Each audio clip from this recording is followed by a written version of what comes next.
The formal designation for the Terran UH-60 assault helicopter, according to the Galactic Concordance Xenolinguistics Committee, was Falco Tenitris Predator, the Thundering Falcon Predator. It was a name that dripped with menace, a label carefully chosen to evoke images of a skyborne hunter swooping down on unsuspecting prey. The pilot who flew chassis 7923314, a man with a mortgage and a persistent dad joke habit, simply called her Betty. Within the immense, acoustically perfected lecture amphitheater of the Procyon Academy for Interspecies Studies, a single source of light dominated the gloom, a colossal hologram of that very machine, flickering and haloed with data ghosts, hung suspended in the manufactured twilight. It was a specter of ancient carbon composites and ballistic plating, a relic from a forgotten conflict on a world still struggling with planetary unity. The image, scavenged from a 22nd century historical archive, was intentionally degraded, each pixel saturated with a carefully curated sense of dread. Professor Click, an Avisar whose willowy frame seemed constructed from a collection of elegant, intersecting lines, stalked before it. His cranial plumage, a fan of glossy, night-black feathers, caught the hologram's unsteady light, shifting and shimmering like captive shadows. "Contemplate this artifact," he intoned, his voice resonating through the hall's audio enhancers. A deep, melodious current that washed over the tiered rows of students.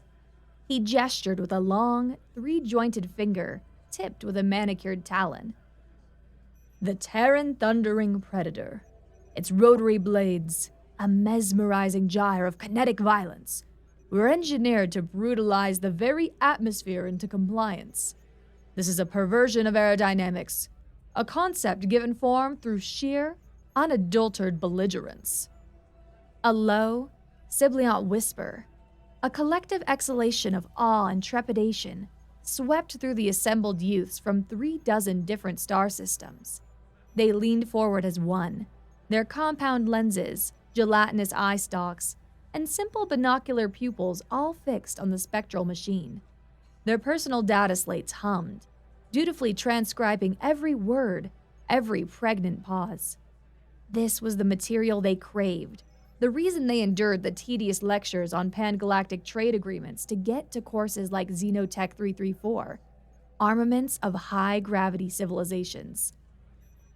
"Its cry," Click went on, his voice sinking to a dramatic, conspiratorial murmur, "was a high-frequency shriek designed to trigger a paralytic neurochemical response in its targets." He tapped a control surface on his lectern. A distorted, screeching whine assaulted the hall, a soundbite of a turbine engine at full throttle, warped by centuries of digital compression and Click's own artistic embellishments. It sounded less like a machine and more like a celestial body being torn apart. Several students flinched violently. A pair of arrival Gnarl actually retracted into their protective travel shells. To magnify his point, Click summoned a secondary projection. It was a murky clip of the helicopter, a dark smudge against a tan, dusty sky.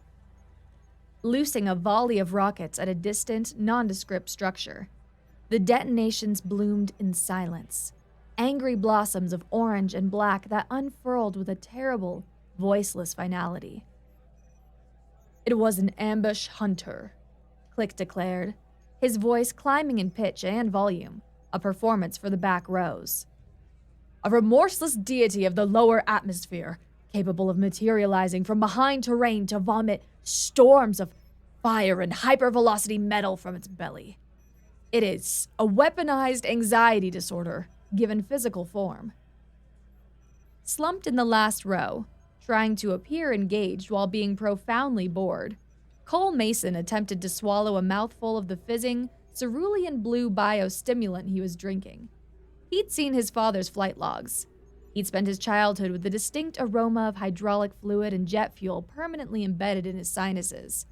The rhythmic, gut-rumbling whoomp, whoomp, whoomp of rotor blades was, for him, the sound of his dad coming home from work.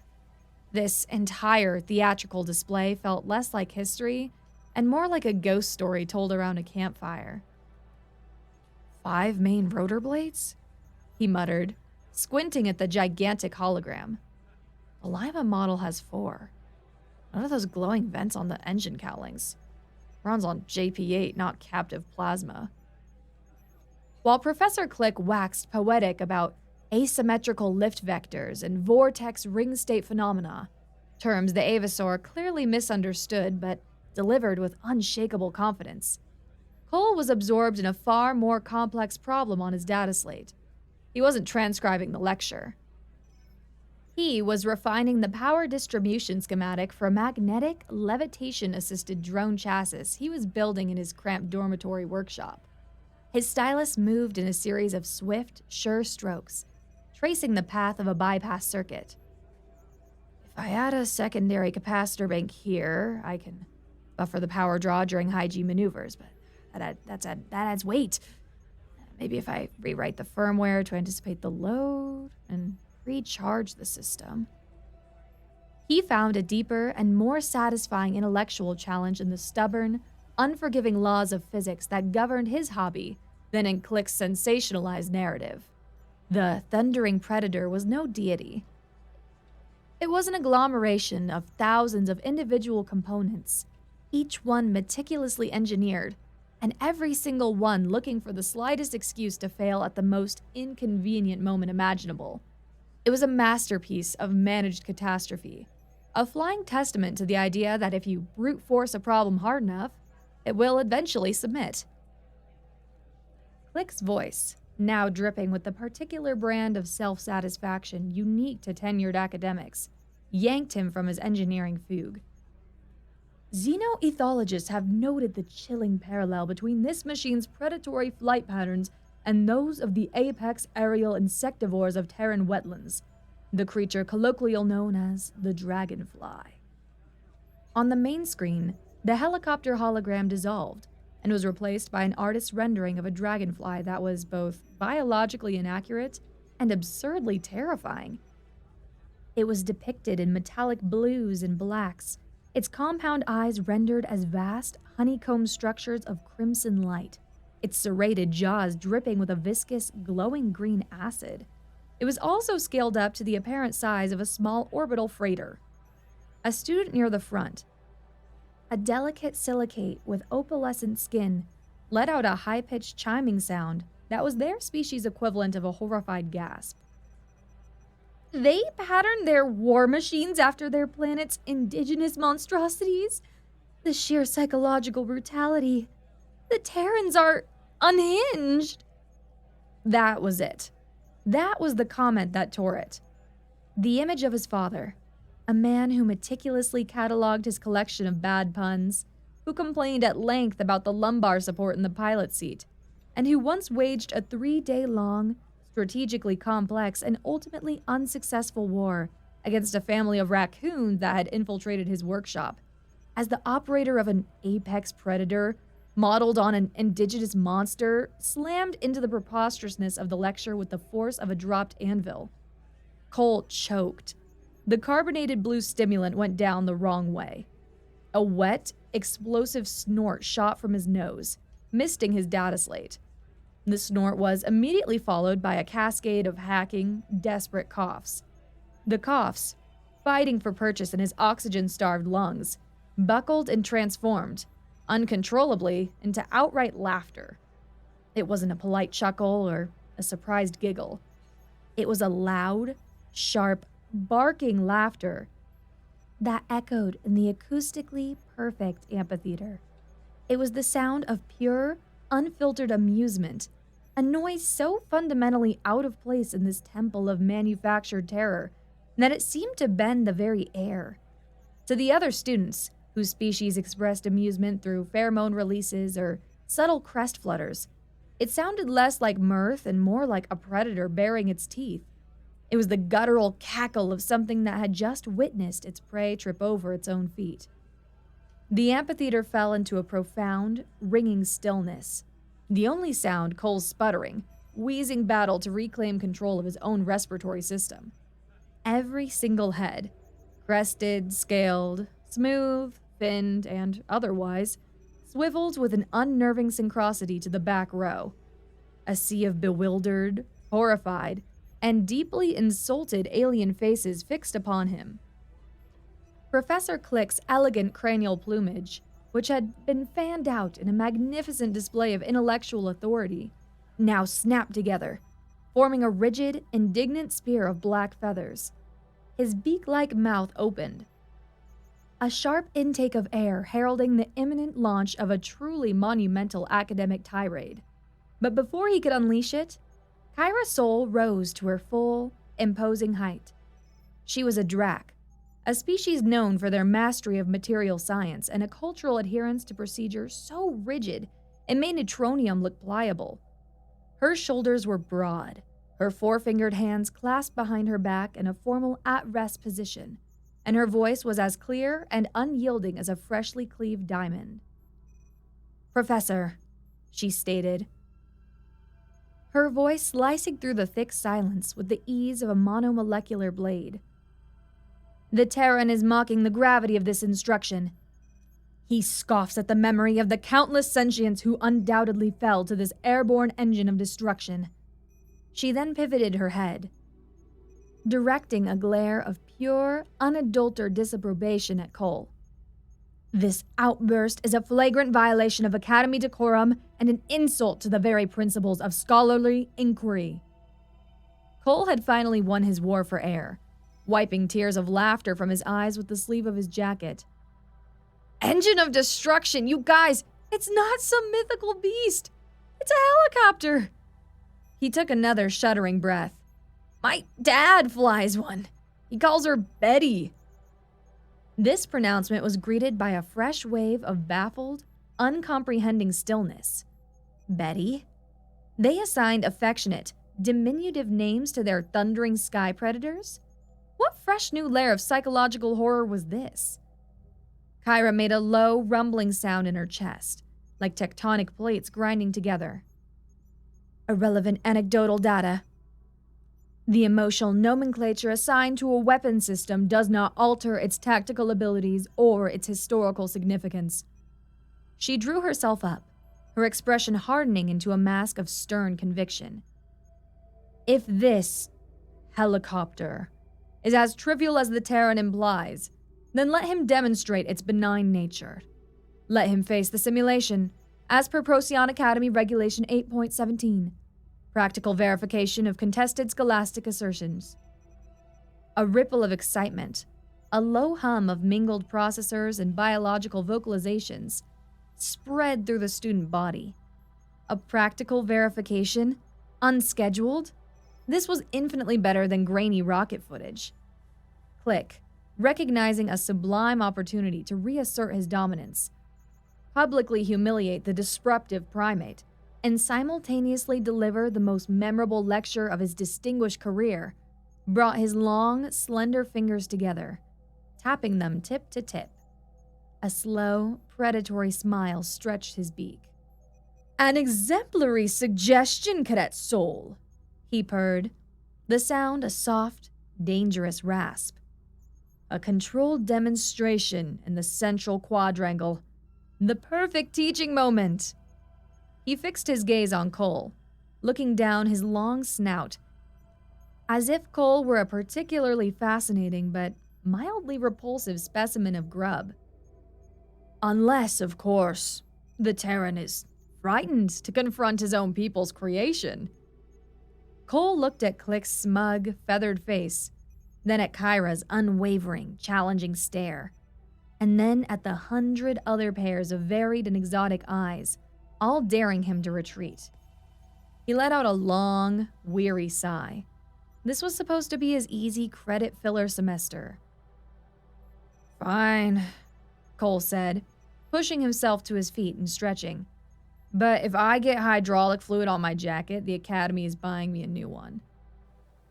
The Academy's main quadrangle was a triumph of sterile, geometric landscaping. Perfectly manicured fields of flora that shifted color from deep violet to a soft gold with the ambient light were trisected by walkways of polished, bone-white stone. levitating kinetic sculptures, great loops and spheres of silent, spinning metal, hummed a soft, resonant chord as they drifted through the air in slow, algorithmically generated patterns. It was a space designed for peace, for quiet contemplation, for extreme order. It was a profoundly terrible place for a helicopter. 3 sleek, silver IACT training drones, shaped like enormous chrome-plated seeds, were floated out on silent anti-grav platforms. They were the zenith of safe, clean, Concordance-approved educational technology, incapable of causing harm and designed for intuitive, non-threatening operation.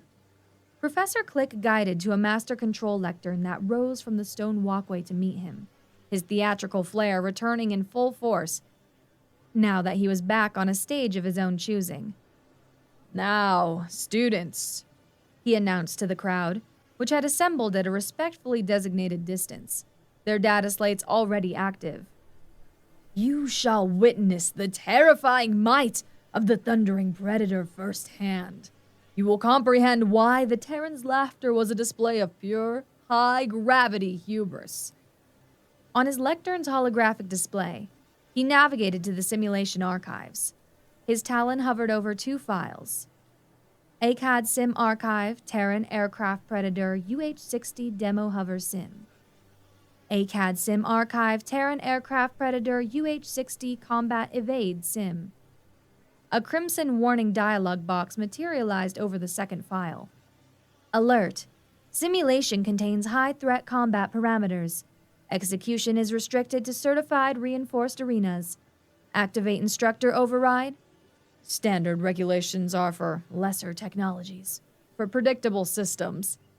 Click sniffed to himself, his ego demanding nothing less than the most dramatic possible exhibition. He tapped the override button with a decisive click of his talon.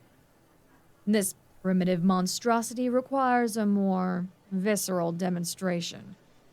With a grand, sweeping gesture for his audience, he selected the combat simulation and initiated it in the placid, open-air quadrangle. The smooth, chrome surfaces of the drones did not so much change as they deconstructed. Each seed-shaped drone became a swirling vortex of silver mist for a fraction of a second, revealing a complex skeletal frame of articulated joints and hydraulic actuators unfolding within. This cloud of programmable nanites swirled around the revealed skeleton, flowing like liquid metal, and then hardening into the familiar, angular plates of a Black Hawk's fuselage, forming a resilient nanite laminate shell over a standard articulated training chassis. Within moments, 3 sleek, peaceful seeds had reformed into 3 menacing, solid black helicopters.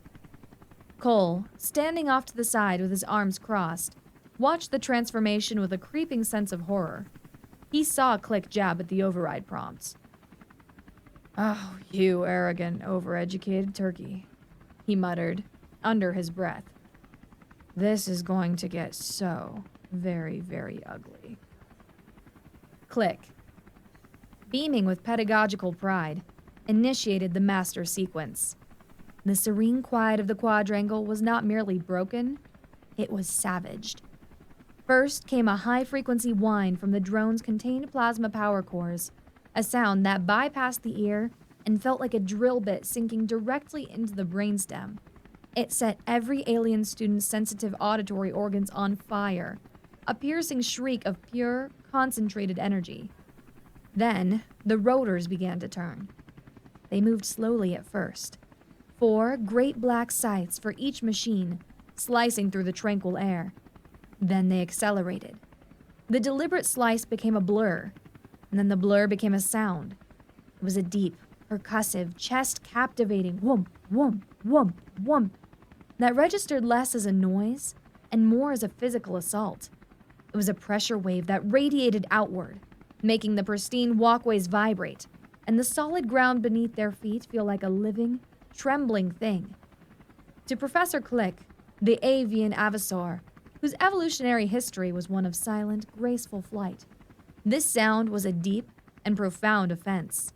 It vibrated in his hollow bones, an unnatural, brutalist mockery of true flight, which was meant to be a whisper on the wind, not a percussive beating.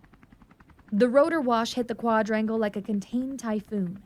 The hurricane of displaced air blasted across the perfectly manicured lawns, ripping the iridescent, color-shifting shrubs from their nutrient gel beds and sending them tumbling through the air like cosmic tumbleweeds. Smaller, lighter-bodied students who had crept too close to the safety perimeter were physically lifted and thrown backward, tumbling end over end with squawks of surprise.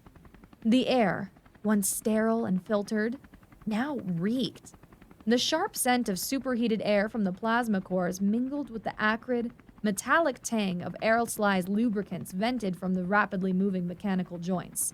To the alien students, these were the unmistakable odors of catastrophic, imminent system failure. To Cole, it just smelled like his dad's garage. The 3 drone helicopters lifted from the ground. They did not ascend into a gentle, stable hover for quiet observation. Their programming, now governed by a high-threat combat scenario designed to train pilots on how to evade incoming surface-to-air fire, assumed absolute control. They lunged into the air with a violent, aggressive surge of power that screamed pure malice. One drone immediately pitched its nose down and streaked toward the terrified crowd at an immense speed. Its external speakers, normally used for placid instructional feedback, blared a synthesized cacophony of Terran warning sirens and the terrifyingly realistic, bass-heavy thump, thump, thump of simulated heavy machine gun fire. The students shrieked. The orderly gathering disintegrated into a panicked, scattering mob. They fled in every direction, diving behind the levitating sculptures and decorative mineral formations, which had instantaneously been repurposed from aesthetic objects to impromptu battlefield cover. Click, his academic theatrics incinerated by pure, primal terror, fumbled at his lectern. His slender, elegant finger stabbed uselessly at the emergency stop command, which the combat simulation had, by its very nature, locked out to prevent accidental termination during a critical training exercise. Kyra, true to her Drac nature, did not run. She stood her ground, feet planted wide, a bastion of regulations in a sea of chaos. She activated her personal energy shield, a shimmering blue bubble of light, and drew a compact training pistol from her belt. Citing procedure from her basic security training seminar, she fired a single, low-powered bolt of coherent light at the nearest drone. It was a foolish, by-the-hook gesture of defiance against a situation that had gone catastrophically, apocalyptically off-book. The drone's combat AI registered the energy bolt, not as a harmless training discharge, but as active hostile fire. Its threat assessment network lit up with crimson alerts. It pivoted in midair with a speed that defied its apparent mass, its movements sharp and predatory, focusing its powerful invisible cone of rotor wash directly on her. The blast of concentrated air was like a solid, invisible wall. It slammed into her energy shield with the force of a battering ram. She grunted, her heavy boots skidding on the polished stone as she was driven backward. The hurricane-force wind pinned her against a massive, brutalist statue of the Academy's founder, holding her there as if she were just an insect in a specimen jar. Her shield flickered wildly, the blue light shifting to an alarming shade of violet as it strained to dissipate the immense, unrelenting kinetic energy. She could feel the granite of the statue vibrating through her body. She was trapped. While everyone else was drowning in panic, Cole's mind became a place of unnerving calm. This wasn't random, mindless chaos to him. This was a series of predictable, programmable patterns. The roar of the engines, the shriek of the sirens, the terrified screams of his classmates. It all faded into a dull background hum. The adrenaline flooding his system wasn't making him panic. It was making him think faster, sharpening his focus to a razor's edge.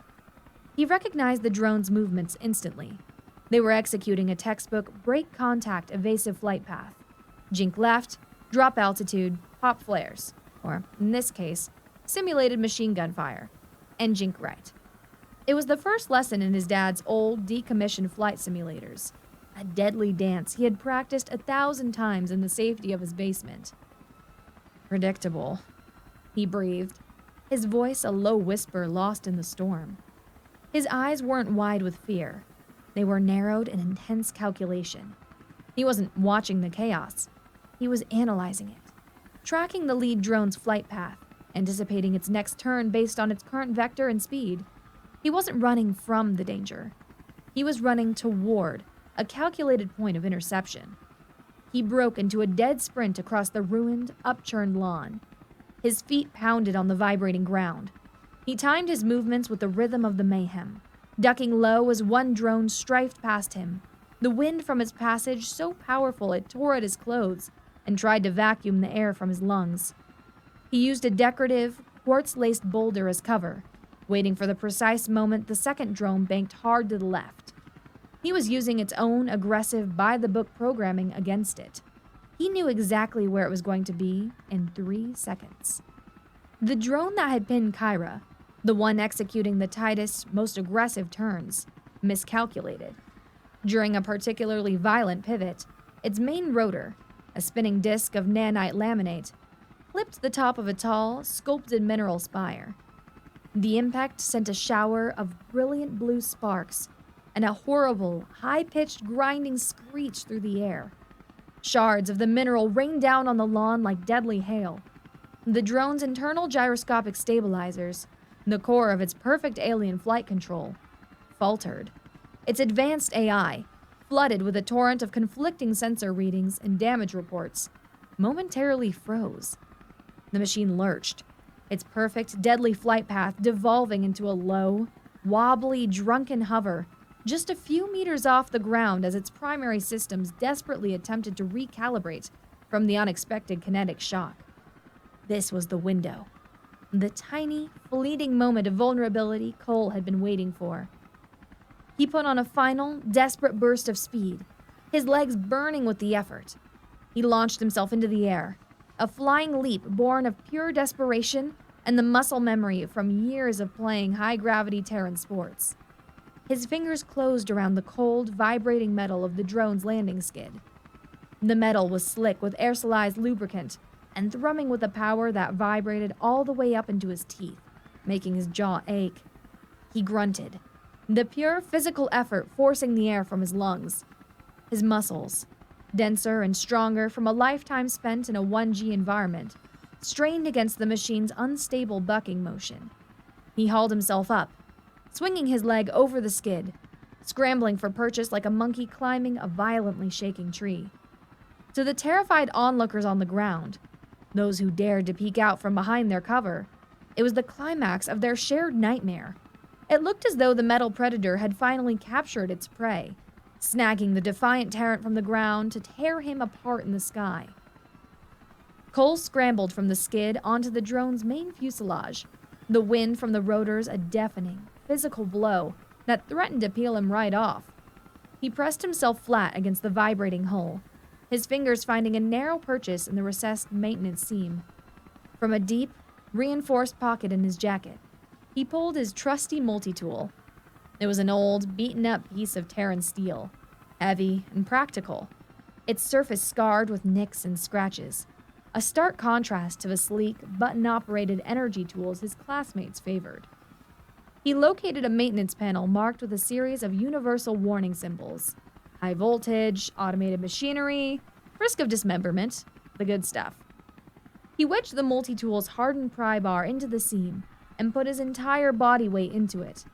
The panel, designed to be opened only by a specialized diagnostic robot with a coded magnetic key, popped open with a reluctant, metallic groan. "Easy now, Betty," he muttered to the bucking machine, the familiar, absurd name a small, solid anchor of calm in the midst of the swirling storm. "Let's see what makes you tick." Inside was the drone's physical processing core. Neatly bundled fiber optic cables pulsed with soft blue data streams. Heavy-duty power conduits throbbed with the contained energy of the plasma core, and silver-gray heat sinks radiated waves of palpable warmth. His eyes immediately found the central combat unit, the Master Combat AI. It was a black, shielded box that flashed with aggressive red lights, the source of all this pandemonium. Leading from it was a thick, shielded bundle of data cables, the AI's spinal cord. With a steady hand that betrayed none of the violent shaking of the airframe around him, he unfolded the multi-tool's insulated wire cutters. He didn't hesitate. He jammed the hardened jaws of the cutters around the thick bundle of cables and squeezed with all of his strength. Snip! A shower of angry orange sparks erupted from the severed connection. The drone's aggressive, predatory movements ceased instantly. The angry red lights on the AI blinked out. But the orchestrated chaos was replaced by a new, more dangerous instability. The drone defaulted to a raw, failsafe mode.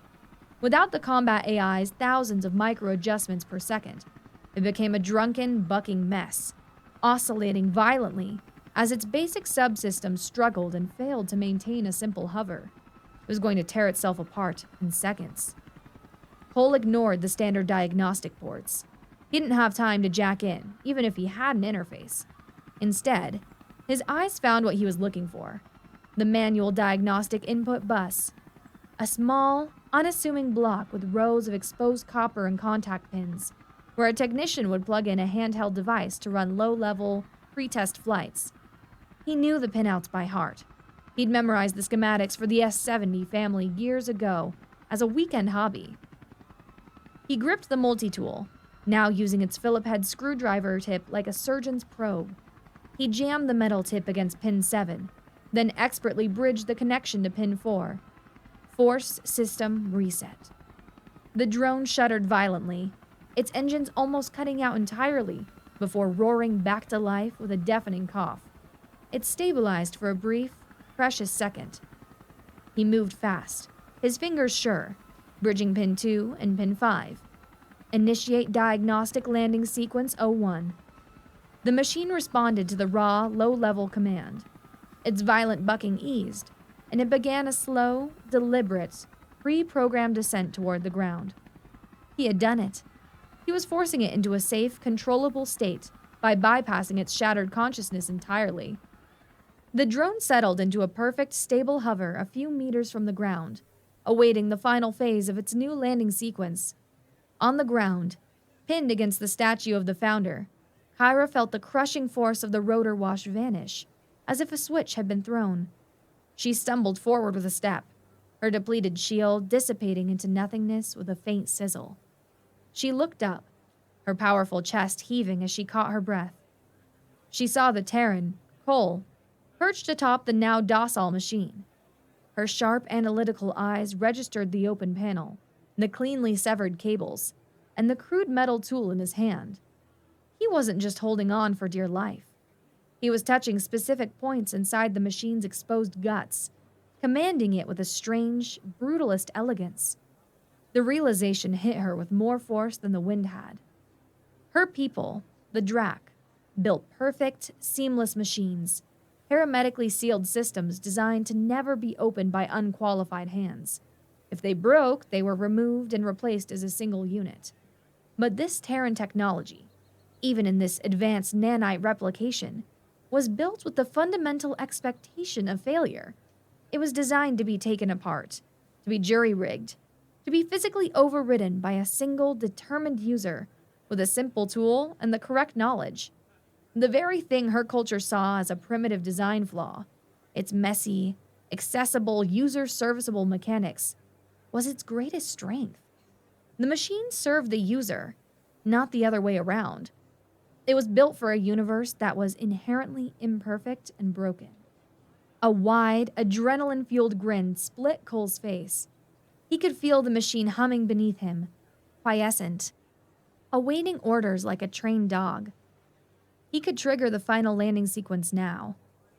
Or he looked down at the terrified students peeking out from behind their makeshift cover, at the utterly mortified Professor Click, who looked as if his entire academic career was flashing before his compound eyes.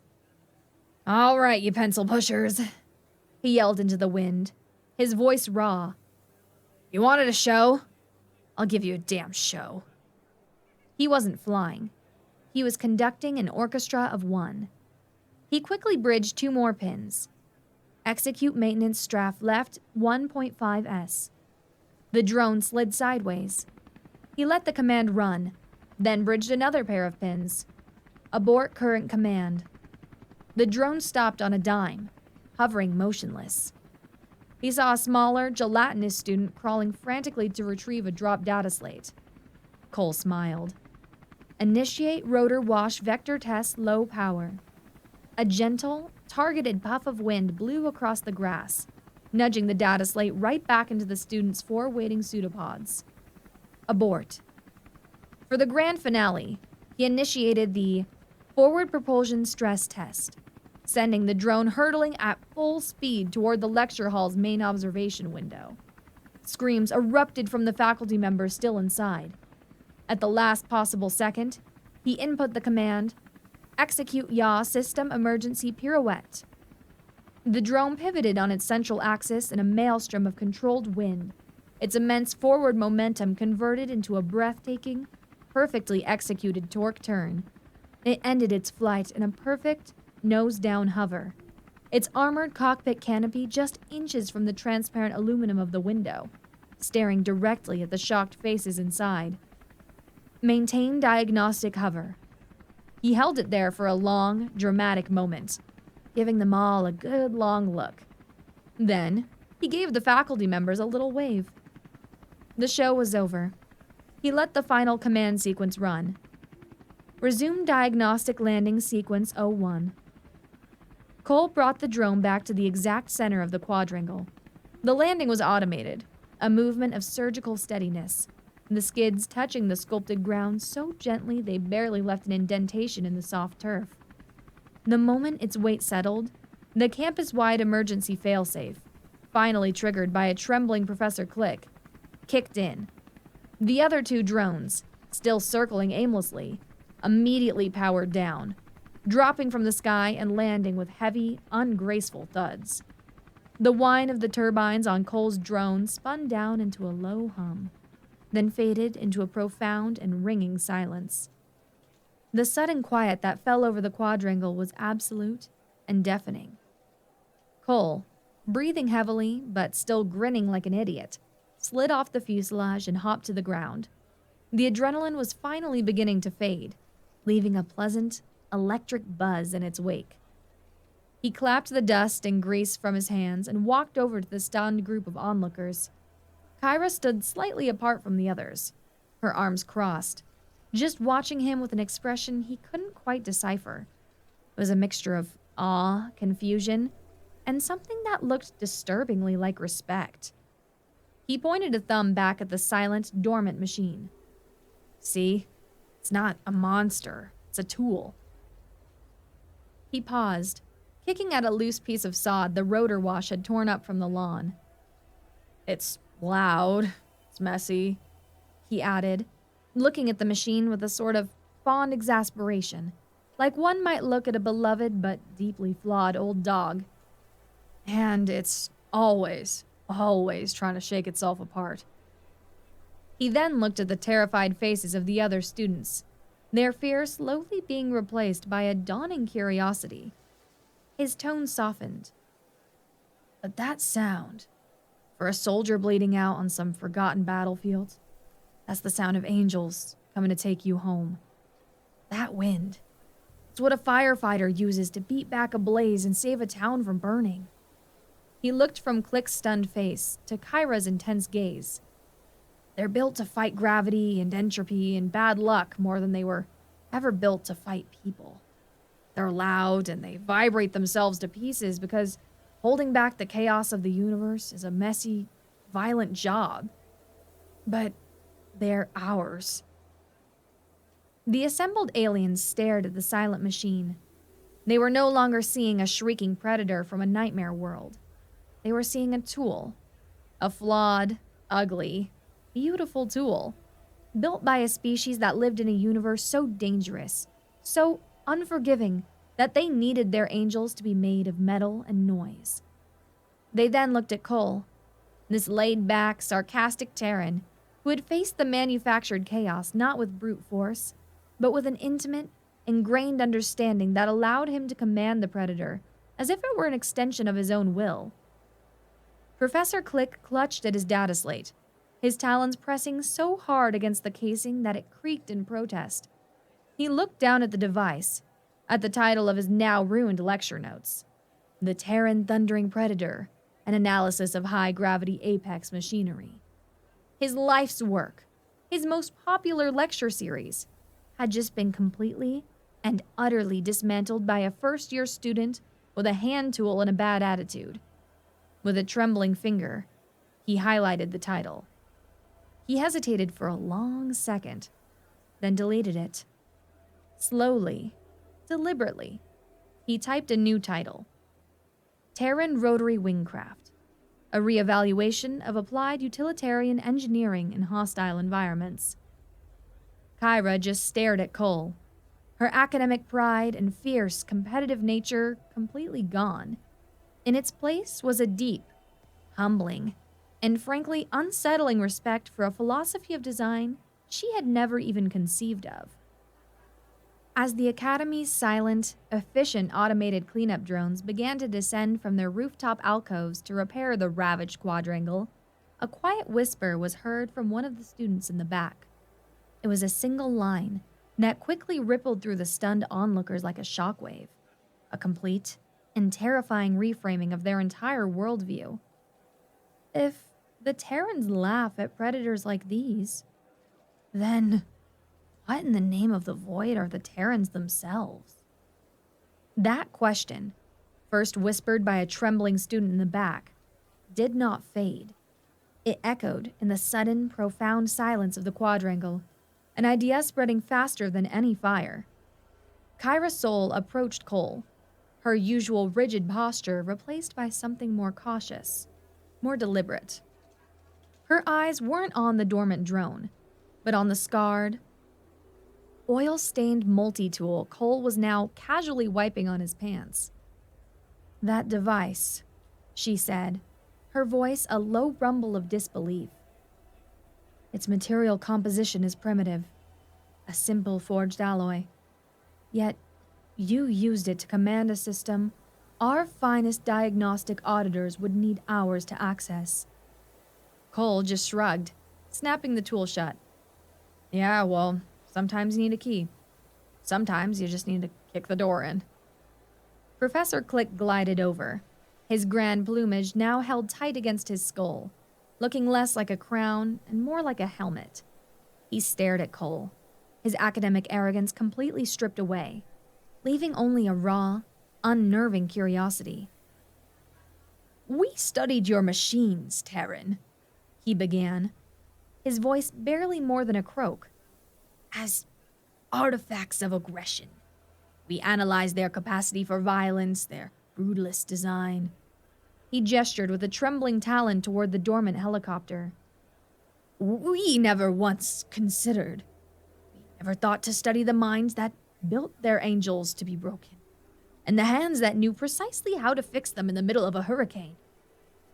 And in the quiet hum of the cleanup drones, as they began to meticulously repair the scarred landscape, a new and far more terrifying lesson began to take root in the minds of 100 different species. The most dangerous component of any Terran machine wasn't the whirling blades or the screaming engine. It was the quiet, unassuming piece of chaos in the pilot's seat.